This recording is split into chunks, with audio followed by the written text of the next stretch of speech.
ये एक गैर मामूली बच्चे की कहानी है जो एक गैर मामूली ख़ानदान में रहता है।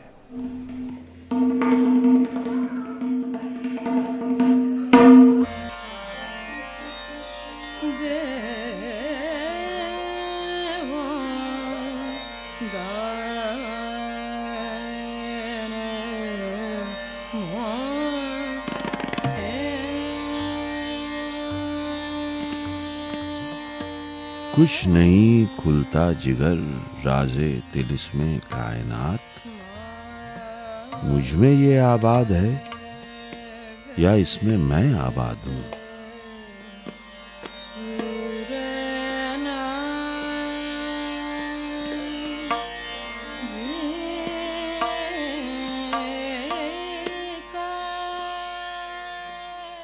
जो जौहर अल्लाह ताला ने बच्चे को दिया है वो तो जाहिर है, लेकिन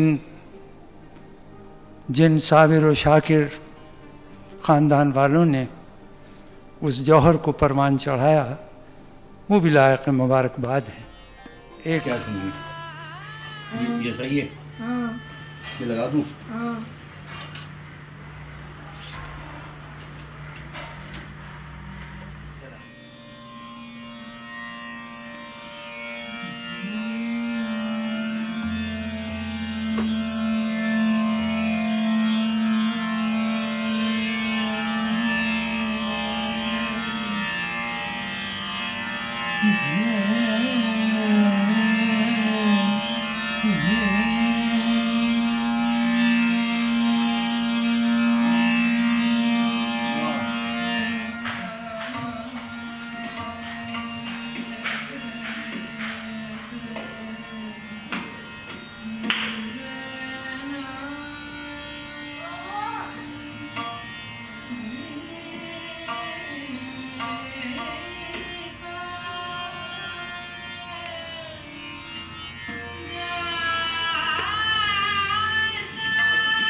ऐसे करो।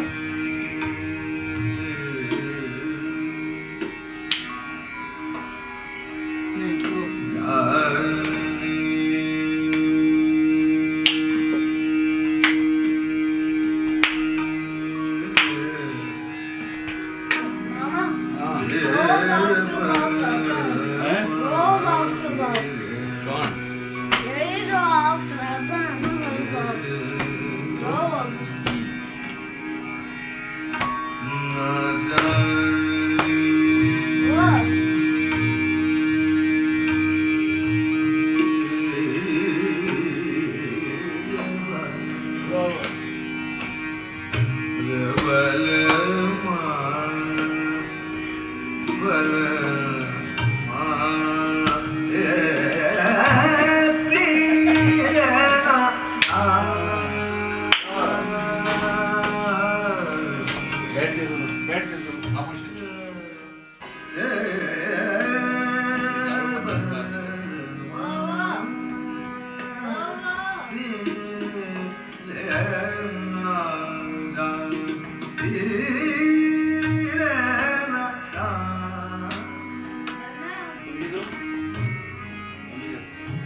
देखें हमारे यहाँ क्या होता है, सुर और राग पहचानना और तालों की तकसीम जो होती है ना, उसको समझना। तो वो एक एक मात्रा यानी 48 मात्रे की जो ताल होती है ना, जिसको एक ताला कहते हैं, उसके एक एक मात्रे को वो अपने हाथ से, जो आप फिल्म में भी देखेंगे कि वो एक एक मात्रे को वो करता है, कोई चीज़ उससे मिस नहीं होती है और सम पे बिल्कुल सही आता है। अच्छा, इसी तरह से इसको जो राग पहचानता है ये, यानी सरगम अगर मैं करूँ किसी राग की, उसमें मालकौस है, दरबारी है, आनंदी है, भोपाली है, हमीर है, मल्हार है और जनाब वाला जयवंती है, असावरी है, भैरों है, अहीर भैरों है, इतने राग जो है ये बना सकते हैं।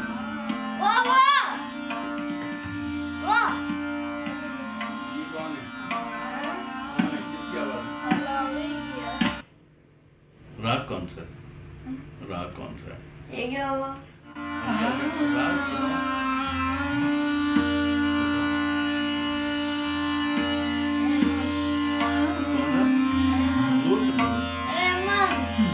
अब इसके अंदर एक और चीज़ डेवलप हो रही है जो मैं देख रहा हूँ कि जैसे कि एमन की सरगम होती है, नीरे गा, तो अगर कोई गा रहा है और वो गंधार के ऊपर उसने आ किया है ना, तो अगर मैं उससे पूछता हूँ ये कौन सा सुर है, तो ये कहता है गा है, ये गंधार है।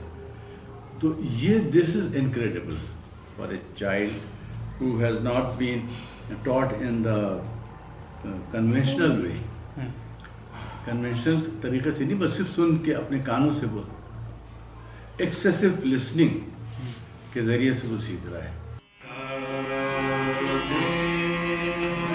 जोर से।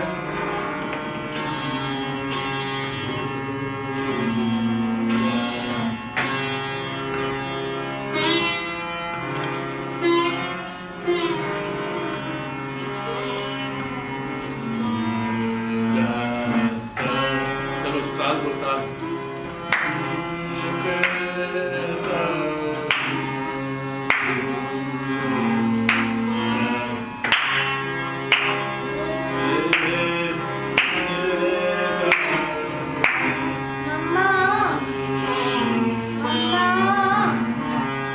चूँकि उसका जो स्पैन ऑफ कंसंट्रेशन है वो लिमिटेड है, तो वो एक राग सुनता है, एक अगर उसको बहुत पसंद आ गया तो 20 मिनट तक सुनेगा, उसका कहता नहीं दूसरा लगा दें, फिर उसको वो पसंद नहीं आया फिर दूसरा लगा दें, फिर तीसरा लगा दें।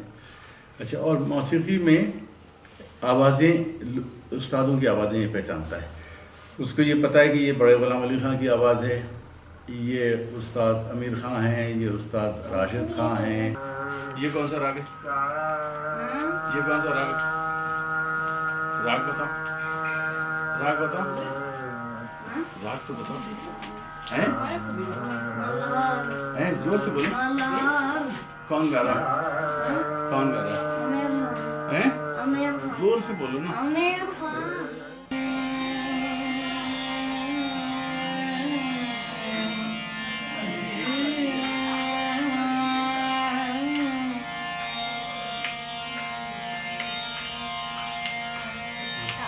राग कौन सा था पहले बताओ, फिर लगाऊंगा।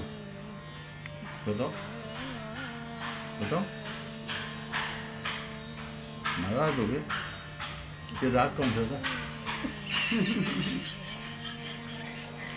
राग कौन सा था? He suddenly becomes self-conscious कि अच्छा मजाक में आओ में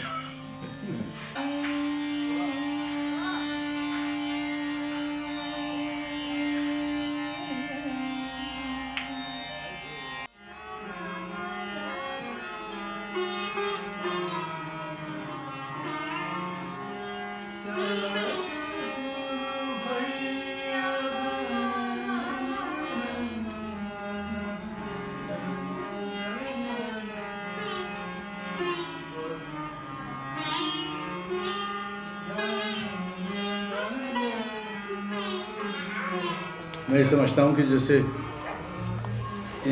ये पैदा ही हुए हैं सिर्फ क्लासिकल म्यूज़िक सुनने के लिए, मतलब इनकी ज़िंदगी का जो वाहिद मकसद है वो क्लासिकी मौसीकी। इसको कैसे, एंड आई हैव फॉरगॉटन, मुझे याद नहीं है कि कब इसने पहली दफ़ा क्लासिकी मौसीकी से कोई सेंसिटिविटी का इज़हार किया या क्या किया, लेकिन ये कि आइजा चूँकि हर वक्त हमारे यहाँ होता रहता है म्यूज़िक सुनते, मतलब होता रहता है क्लासिकल मौसीकी, तो इसलिए उसमें कहीं खो गया है वो लम्हा जिस लम्हे पे इसने क्लासिकी मौसीकी से अपना रिश्ता जोड़ा। और अब हालत ये है कि हमारे जो प्रोफेशनल क्लासिकी मौसीकी के जो दोस्त हैं, उस्ताद लोग हैं, वो हैरान हैं इस बच्चे की जो समझ है। अपनी पोजीशन या अपनी हैसियत में वो है तो एक्स्ट्राऑर्डिनरी। अगर हम कंपेयर करें ना किसी और ऐसे बच्चे के साथ इसको, तो म्यूज़िक को अगर रिलेट करें उससे, हासिल से, तो उसमें है तो कुछ एक्स्ट्रा ऑर्डिनरी चीज़ें। शुरू में ही, अब 5-6 साल ये जब से मैं इसे देख रहा हूँ, मैं जब आता था तो कुछ रिकॉर्डिंग सुनने के दौरान ही ये अचानक से कहता था आमिर खान साहब को टेप लगा दें। तो शुरू में तो मैं खासा बड़ा मुझे झटका लगता था कि अरे आमिर खान, मतलब अच्छे खासे लोग जो इस काम के करने वाले हैं उनको या तो हौसला नहीं पड़ता या उनके जहन में नहीं आता आमिर खान का नाम। तो हसन साहब अचानक से बैठे बैठे कहते तो आमिर खान लगा था, या बड़े गुलाम अली खान लगा था, या और राशिद खान का नाम ले देना, जो आजकल की लौट में बहुत टैलेंटेड आदमी है। और ये सारे के सारे टेक्निकली बड़े साउंड लोग हैं। गाना जो गाते हैं वो टेक्निकली बहुत क्रिएटिव गाना होता है। तो हसन साहब की चॉइस तो ये थी। जो तकनीकी एतबार से बड़े लोग हैं ना म्यूजिक में, हमारे म्यूजिक में, हसन साहब की चॉइस तो ये थी। और उसकी वजह यकीनन यही होगी कि शाहिद साहब उसको लेके बैठे रहते हैं और शाहिद साहब सुनते हैं म्यूजिक, आहिस्ता आहिस्ता वो भी ट्यून अप होता रहता है। लेकिन अगर हम ये देखें कि चले म्यूजिक क्योंकि रोज सुनता है तो इसको याद हो जाता है और इसकी चॉइस बन गई है कि जी आमिर खान को सुने, तो और भी तो बहुत सारी जिंदगी की चीजें हैं ना जिसमें उसकी दिलचस्पी नहीं, रोज ही देखता है, रोज ही सुनता है। तो इस तरफ इसका है यकीनन थोड़ा सा अपना ध्यान, अपना रुझान, या फिर ये समझ लें कि म्यूजिक जो है वो उसमें इतनी अट्रैक्शन है कि वो उसको मौसीकी को शायद जिसे हम शऊर कहते हैं उसकी ज़रूरत नहीं है। जिस मिसाली तरीक़े से इस ख़ानदान ने इस बच्चे को संभाला है वो लायक मुबारकबाद है।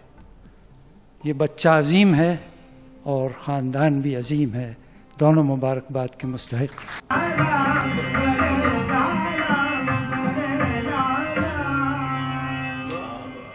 हूं मगर क्या ये कुछ नहीं मालूम,